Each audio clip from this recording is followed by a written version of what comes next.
Salut mon Alex. Alors ça va? Très bon week-end. Lui, très bon week-end. Monsieur a fait des sauts. Hein. Allez, arrête, ils le savent un peu ça plus Bon bah voilà, en tout cas bon. Bonjour, bienvenue chez les tontons. Crypto, ravi de vous retrouver. C'est toujours un plaisir, le fameux lundi. Toujours mon Julien pour les fondamentaux. Et Alex, côté technique, toujours ravi de vous retrouver. On lâche un petit pouce bleu, un petit abonnement. Un commentaire, ça fait plaisir. Voilà. Nous, ça nous aide, les abonnements. Ça fait mendiant, mais on assume. Exactement, voilà. Qu'est-ce que tu vas me raconter cette semaine? Alors, attrape-le si tu peux. Le BTC, c'est vrai qu'on était dans une un peu compression. Ça commence à un peu avoir de la volatilité. Et il y a beaucoup parlé de distribution. Gardez-en dans vos bagues. Bien sûr, la prise de profit sera indispensable. On en reparlera aujourd'hui. Mais effectivement, pour nous, le meilleur reste à venir. On va vous développer tout cela. On va faire un point sur les ETF, exactement, et le BTC.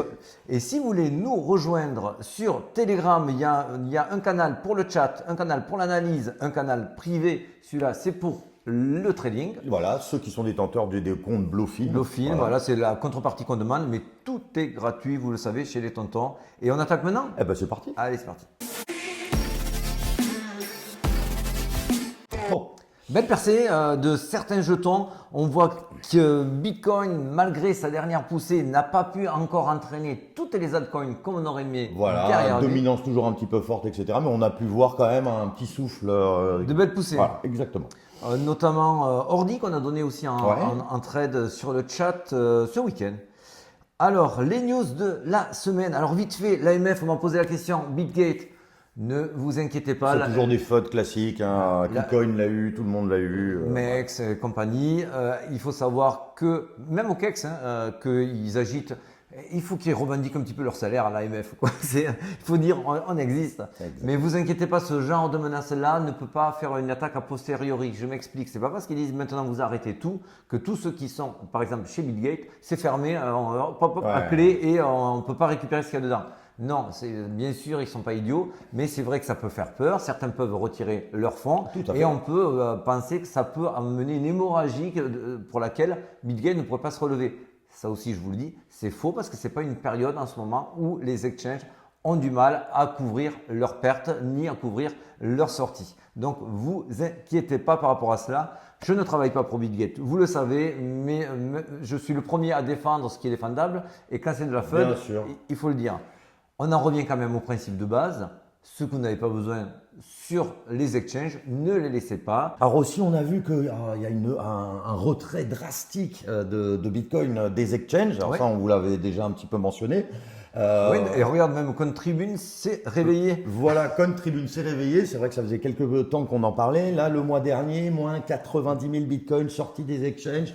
Alors, il y a beaucoup de raisons. Il y a quand même très peu de personnes qui osent en parler, j'ai l'impression quand même. Hein. Oui, pourtant, c'est capital. Cherchez, nous on en parle depuis des semaines, désolé si on vous saoule avec ça, mais comme tu le dis, c'est capital. Exactement, parce que moins il y en a, ça crée de la rareté, tout ce qui est rare et cher. Merci à Keynes. Vous conjuguez cela à de la demande.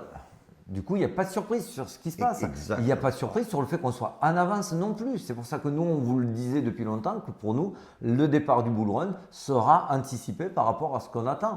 Et du coup, par effet de ricochet, la fin aussi de ce bull run. Tout à fait. Et ça, on aura l'occasion d'en reparler. Et c'est vrai que ça contribue aussi au fait de voir que les gens sont de plus en plus conscients. Ils ont bien compris que maintenant il y avait des protocoles décentralisés, qu'en fait on a envie de aussi garder ses propres jetons. Voilà, ça c'est forcément au fur et à mesure des années. Ça fait partie des éléments qui expliquent cette raréfaction sur les exchanges, mais aussi que beaucoup en achètent. Exactement. Il y a eu un outflow de 90 000, je crois. 90 000 le mois dernier, c'est quand même vraiment pas mal. Ça assèche, on va dire, les réserves. Et on voit que les ETF en ont capté une certaine partie, ce qui me fait faire une transition parfaite sur faisons un point sur nos fameux ETF. Alors c'est vrai que les ETF, on en parle beaucoup depuis quelques temps. Ouais. Et là, on va faire un petit focus côté. Alors, tu vois, Asie aussi. Mais alors, tu vois, autant des fois, je critique énormément ce qu'on peut voir, autant sur les ETF, on est assez froid et assez clairvoyant sur ce qui est en train de se passer. Et pour la bonne et simple raison, c'est que le marché ETF, il est régi par le marché boursier traditionnel. Et ils sont obligés de montrer, de publier tout ce qui se passe. Exactement. Donc c'est pour ça qu'on a une grande transparence. Comme tu le dis, on va pas tenter des exploits de news. On peut pas truquer. Voilà, on peut pas truquer. Exactement. Et là, maintenant, on arrive sur nos fameux ETF asiatiques. Voilà. On vous en parle depuis un moment. Il y en a deux qui sont très très proches, on va dire, de valider. Harvest Fund et Southern Fund. C'est plus de 200. C'est plus de 200 milliards. Milliards. Ça reste des gros montants pour les ETF. Et c'est des premiers tests, hein, bien sûr. C'est des fonds, voilà, ça va être piloté depuis Hong Kong, hein, forcément. Alors, quand c'est qu'ils vont arriver et être validés, je pense que dès que la SFC, c'est l'équivalent de la SEC aux États-Unis, le validateur qui va dire oui ou non pour les ETF à Hong Kong, normalement c'est imminent. Hein, on avait dit, voilà, nous avait dit entre Q2, voilà, c'était fin Q1, début Q2. On y est. Voilà. Donc ça peut être imminent. On le voit puisque eux se manifestent et se présentent. Et c'est pas les seuls. On voit aussi les banques américaines qui ont compris. Oui. Il a fallu quand même insister. Et ils se rendent compte qu'effectivement, c'est une demande majeure de leurs clients. C'est une demande majeure, puis il y a du potentiel. Enfin voilà, ils sont pas bêtes. Hein. N'oubliez jamais que des Morgan Stanley, etc., UBS. Ils font ce que leurs clients leur demandent. Exactement. S'il y avait des intérêts, ils diraient merci, au revoir, on va acheter des patates et on fait des frites. Voilà. Mais c'est pas le cas. C'est pas le cas. Et c'est vrai que ça, c'est vraiment, on va dire, bullish. Et c'est vrai qu'on n'entend pas beaucoup.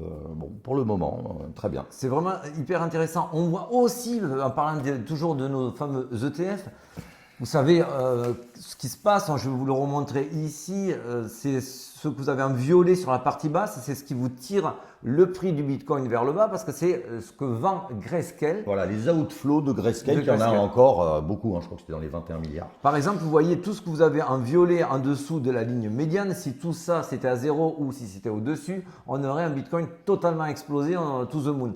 Non, parce que pour ceux qui ne le savent pas, on refait un petit résumé, Grayscale avait des énormes dettes sur un GBTC, ils ont eu l'autorisation grâce aux ETF de pouvoir les transformer et les valider sur du BTC, donc ils ont vendu, et notamment auprès de Genesis, voilà, leur part. Genesis a fini ses ventes, hein, plus de 2 milliards, c'est fini. Donc ils ont moins le besoin d'épurer leur stock de GBTC et BTC, notamment en plus, ça on en avait parlé sur les vidéos antérieures, ils sortent leur mini ETF. Tout à fait, c'est vrai qu'on en avait parlé, je crois qu'il y a deux semaines. C'est pour ça que nous, ça fait partie du plan, on ne va pas y revenir la fois dernière en vous disant on est en réaccumulation plutôt qu'en distribution, parce qu'au niveau fonda, les planètes s'alignent plutôt à la hausse. Et oui, et on revient sur la news que tu venais de dire juste avant, les banques s'y mettent, etc. Imaginez-vous, patron de Morgan Stanley, je vais vous faire acheter peut-être un titre qui a dévissé 2 fois 4. Non, donc forcément, potentiellement, c'est plus haussier que baissier. C'est plus haussier. Voilà. On ne peut pas aujourd'hui imaginer que ça se retourne aussi rapidement avec les indicateurs qu'on a. Alors bien sûr, on sera prudent. Tout est possible, bien sûr. On a toujours nos points d'invalidation et ils sont actifs et on ne vous en fera pas parce qu'on n'est pas non plus ni permabull ni permabir, mais à un moment donné, il faut juste être froid et factuel. J'ai bien aimé factuel. Ouais, j'aime bien moi aussi, très bien. Ça, je voulais te le montrer techniquement. Effectivement, on voit qu'on a un drapeau. Ces drapeaux-là, je les adore, hein, tu le sais. C'est assez haussier ce genre de drapeau. Donc on aimerait voir une sortie vers le nord pour valider cette pattern qui est bullish. Tout à fait. Et cela conforterait et appuierait notre scénario qu'on est qu'au début voilà, avec les ETF. Exactement, ouais, tout à fait. Bon, et si on parle un petit peu de l'altizone? Voilà, parce que c'est vrai qu'on nous en parle beaucoup. Alors c'est vrai que vous avez vu que le Bitcoin il a un peu explosé aujourd'hui, mais que les altcoins sont toujours un petit peu tranquilles. Il a un peu explosé, il n'est pas explosé. Hein. Ah oui, non, voilà, hein, il a un peu explosé. Hein, quand je dis ça, il n'a pas explosé en vol. Voilà. Et en fait, aujourd'hui, est-ce qu'on est dans l'altizone? Non. Est-ce qu'on s'en rapproche? Oui. Et là, aujourd'hui, on a fait vraiment pour moi le pas intermédiaire. Quand on était, donc là c'était fin d'année, début de celle-ci, quand on était sur ce drapeau-là, pour moi c'était les prémices d'un retournement à la hausse. Tant qu'on n'avait pas cassé ce bull flag, ce drapeau, on ne pouvait pas parler de début ou d'envisager un début d'altizone. Effectivement, on casse, on a l'objectif, on l'atteint, on arrive sur ce second plateau. Ce plateau-là, pour moi, c'est vraiment le plateau médian qui annonce soit on part au nord pour faire de l'altizone, soit on part au sud et on se dit à dans plus tard. À plus tard. Là, vraiment, il y aurait un gros report de fête.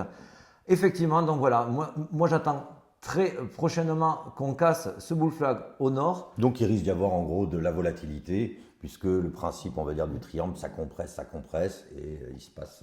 Est-ce que pour autant, si on sort au nord de ce drapeau, toutes nos altcoins vont exploser? Alors voilà, on en a discuté tout à l'heure. Bah, pas forcément. Alors ça, on en avait déjà parlé. N'oubliez pas que les cycles, certes, ils se répètent, etc. Ça, on est d'accord. Mais ils ont tous leur atypicité. Exactement. Et là, il y a de plus en plus de projets. Hein. On en voit des listings tous les jours. Il y a des ICO tous les jours. Tout le monde ne pourra pas capter tout cet argent. Ça, même si on casse au nord ici, effectivement, ça fera un afflux majeur de capitaux. Ces capitaux-là ne suffiront pas par rapport au nombre, comme tu l'as très bien dit, de nouveaux projets pour abonder et faire exploser sur des nouveaux ATH des anciens projets. Attention, ça ne veut pas dire qu'il faudra tout jeter non plus à la poubelle. C'est les projets qui buillent, donc vous avez déjà donné des outils pour voir où c'est qu'ils en sont. C'était Chain Broker. Ouais. Vous voyez si vos anciens projets sont toujours en activité, s'ils gagnent de l'argent. En effet, souvent on l'oublie ça, l'activité, le développeur, etc. Est-ce qu'il y a des gens qui travaillent sur le réseau en fait? On va continuer avec l'ETH BTC, ça aussi c'est un marqueur. On est sur une compression avec un triangle. On attend, le rebond a été fait, on attend que ça se confirme pour casser le triangle à la hausse. On vous en parle vite fait de ça, de l'ETH BTC. C'est parce que ça nous donne la performance de l'ETH face au BTC. Ah, et oui. en fait, c'est lui qui va aussi dire hey, les gars, BTC, mets-toi de côté, t'as assez bossé. Maintenant, c'est à nous de travailler. Dites-vous dans la tête, Ether, c'est celui qui va amener tout le monde, tous vos altcoins, etc. Et n'oubliez pas aussi, c'est super bullish au niveau financier, rapport exceptionnel au premier trimestre d'Ether avec plus de 369 millions de dollars principalement de frais de transaction. Ça bosse sur Ether. C'est pas rien, hein. Ça c'est du vrai revenu, c'est de la valeur. Sur l'altseason, sur Blockchain Center, on a cette confirmation de plus haut, toujours plus haut, et de plus bas, toujours plus haut. Donc pour nous, on est sur la bonne voie. Donc on le redit, on n'est pas en altseason, mais on s'y rapproche à grands pas. Tant mieux. Allez, on enchaîne rapide. Le Bitcoin. Allez, on attaque direct par le fameux triangle qu'on vous avait déjà présenté la semaine dernière. On a cassé vers le nord. C'est confirmé avec notre RSI qui lui aussi, sa trendline est cassée vers le nord. Attention, ça ne veut pas dire qu'il n'y aura pas un retest de cette cassure, de ce breakout. Ça arrive fréquemment. Est-ce que ça va avoir lieu ou pas? Ça, on vous le montrera à court terme et notamment sur Telegram avec des datas plus fraîches. Mais pour l'instant, on a des objectifs toujours à 78 000 chez les tontons. Et après, on aura du 80 et autres. Et alors, c'est vrai que si on pouvait y aller, on ira, hein, je pense, au 78 de toute façon. Il y a énormément de liquidités. Je ne savais pas qu'il y avait autant de stocks qui avaient été mis bien au-dessus, on va dire, de l'ATH, qui ont été protégés. Donc voilà, hein, il y a bien un moment, on va essayer d'aller les chercher. Ce graphique, on vous l'avait montré il y a 2 semaines, ça nous avait donné ce pump ici, celui-là exactement. Et là, on refait la même chose. C'était pas avant-hier, c'était hier au petit matin. On a eu toujours cette moyenne mobile qui est venue crosser la bleue au-dessus de la rouge, qui a annoncé un pump. C'est ça qu'on veut voir. Hein. Voilà, le momentum aujourd'hui, là, chaque bougie est en 12 heures. Là, on est sur du momentum et ce momentum sur le MACD, puisqu'on parle du MACD, j'ai oublié de vous le dire, sur la zone inférieure. Le MACD est très efficace aujourd'hui. Le momentum ouvre un petit peu la voie, nous montre un petit peu la direction. Très bien, comme ça nous fait des trades assez faciles et assez efficaces. On revient vite fait sur la réaccumulation. On s'était quitté semaine dernière, on en était ici au tout début. Je vous avais dit. On pensait qu'il allait faire des petits grinding, etc. Ça ne veut pas dire qu'il ne va pas les faire, mais là, il a choisi une autre destination tout de suite. Il a dit, les tontons, j'ai pas trop le temps en ce moment. C'est sympa de me faire respirer un peu avec vos graphiques, mais je dois y aller. Donc effectivement, là, le bonhomme, il s'est dit, il passe directement à ce mode-là. Pour qu'il y ait confirmation, il faut qu'il y ait re-ATH. Pour moi, le plan, ça va être re-ATH, respiration, puisque là, on voit qu'il y a beaucoup de longueurs opportunistes qui arrivent. Je vous montrerai en suivant. Donc, forcément, il y aura encore des balayettes. Ça, maintenant que vous êtes habitués, petit low kick, tac. Mais si vous êtes fort, parce que vous êtes là si probablement depuis longtemps et puis vous y croyez, c'est une balayette. Dézoomez, regardez nos vidéos toutes les semaines, ça va vous refroidir. On reste froid, il y aura de la balayette, mais aujourd'hui, on est haussier obligatoirement. On n'est pas dans de la distribution, la fameuse distribution de 5 minutes que certains montrent. Pourquoi on vous le remontre ici? Chaque bull run, alors on peut avoir tort, hein, le cadre c'est à chaque fois présenté et répété. On casse la TH, on corrige, on retrace, on répète la TH et on va très haut. La vraie différence, et c'est pour ça qu'aujourd'hui, je crois encore que ça va se répéter, parce qu'on pourrait te dire, ouais, mais tonton, tu es le premier à dire, c'est pas parce que ça s'est passé 3 fois que ça va se passer 4 fois. Alors ça s'est passé 3 fois, mais les 3 autres fois étaient vraiment timées au moment où tout le monde attendait cela. Aujourd'hui, personne n'attendait un ATH maintenant, sauf qui? Bah nous. Ben nous, quand même. Attends, on va Ouais, pas ouais, faire non, aller. ouais, La fausse timidité, c'est aussi insulter son auditoire. Non, non, Donc, non. et effectivement, pour nous, on reste complètement dans ce scénario-là. Et c'est vrai qu'il est tout à fait judicieux justement de mentionner ça, surtout qu'en plus on est aux prémices du fameux halving qui arrive dans quelques jours, C'est une dizaine de jours. Une dizaine de jours, autour du 20. C'est autour du 20. Donc voilà. On va rester froid, mais en restant froid et en restant pragmatique, aujourd'hui, mes datas sont bullish. On regarde maintenant Bitcoin court terme. Court terme, on s'était quitté avec tous les petits retracements violets, les petits traits violets que je vous avais fait en disant bon, ben, ces liquidités-là, on ira les chercher. Alors, on est allé les chercher. Je vous les supprime en même temps. Il ne nous reste plus que celle de l'ATH à aller chercher en termes de liquidité. En revanche, ne soyons pas dupes, on en a laissé énormément en dessous. Je vous les montre, ça paraît ici, ici. Tous les traits jaunes que vous avez en dessous. Donc oui, il peut y avoir un petit flash crash pour repartir à la hausse. Il faut être prêt et puis à même, cela. on ira un moment potentiellement les retester quand malheureusement, on n'est pas le marché, on ne peut pas savoir. En fait, ça dépend aussi de la psychologie des gens. Plus il y a de gens bullish, plus on va aller les chercher. Plus vous êtes bearish, plus on va monter. Enfin, c'est Voilà, toujours pareil. la météo, on ne peut pas la donner vraiment sur 4 semaines. En revanche, les datas, si les gens croient que ça va être bullish demain et que tout le monde long, on n'ira pas. Ouais, exactement. Là, ce qui est probable à court terme, c'est qu'on a un support aux alentours des 71 500. Si on est ultra bullish court terme, on peut faire un rebond pour aller taper la TH. Si le Bitcoin a besoin de respirer parce qu'il y a trop de longs qui se sont installés, on peut venir retester le break de la trendline que je vous montrais, que j'ai présenté juste avant, qui correspond aussi au premier arrêt Fibo du dernier mouvement. En tout ça reste très très positif aussi, même si on redescend ici pour repartir faire la TH. Tout à fait, c'est juste de prendre un petit peu de gaz. Vous imaginez une grosse voiture qui part prendre un petit plein. Voilà, un petit peu. Mais pour moi, cette histoire d'ATH, c'est une histoire à court terme. On ira quand même le revisiter. Et c'est quand même très beau pour tous ceux qui nous suivent depuis au moins un an, etc.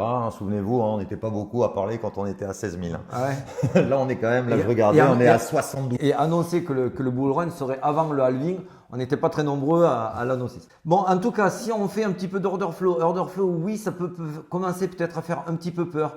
On commence à être un petit peu trop bullish. C'est toujours pareil. Mais pour l'instant, ce n'est pas non plus hyper catastrophique. Quand on était sur les 73 74 000, on était bien plus haut sur l'open interest. Donc, il y avait beaucoup plus de gens en levier. Donc, beaucoup plus de gens potentiellement à sortir. Il y en a moins parce qu'il y en a beaucoup qui se sont fait cueillir. Ça fait quelques jours. Vu qu'on fait que des va-et-vient, forcément. Et les fundings qui explosent là ces dernières heures aussi, mais ce n'est pas catastrophique. Mais c'est vrai que ça augmente fort. Ça veut dire qu'il y a beaucoup de personnes qui arrivent avec des gros leviers en disant c'est sûr, le Bitcoin va monter, on parie en long. Et ces opportunistes-là, à un moment donné, ils se font avoir. C'est normal. Donc, comme ça. Pour résumer, restons prudents. On est bullish, court terme, moyen terme. Il y aura forcément un petit balayage à venir. Dès qu'on a les datas précises, on vous le dira, notamment sur Telegram. Exactement. On est ravis de vous retrouver, en tout cas. Et pour l'instant, on a tout dit et on vous dit à plus tard. Allez. Allez. Ciao, mon ami. Ciao, à très vite sur Telegram.